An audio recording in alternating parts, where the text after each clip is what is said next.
এখানে আজকে বোটপাট্টি মাইনাগুড়ি থানা আন্ডারে এখানে রোড ব্লকেট করেছিল নিজে কিছু রুমার্স ফেরানোর জন্য।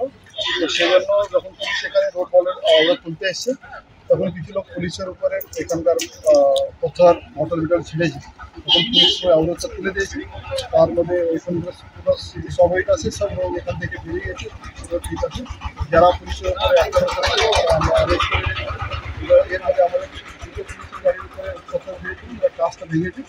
আর বাকি আমরা এখানে কন্টিনিউ এরিয়াতে পেট্রোলিং হচ্ছে, সব শান্তিপূর্ণ আছে। এটা কোনো গাঁয়ে কোনো ঘটনা এখানে হয়নি।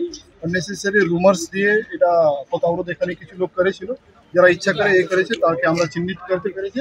তার উপরে আমরা কেস করবো আর অ্যারেস্ট করবো।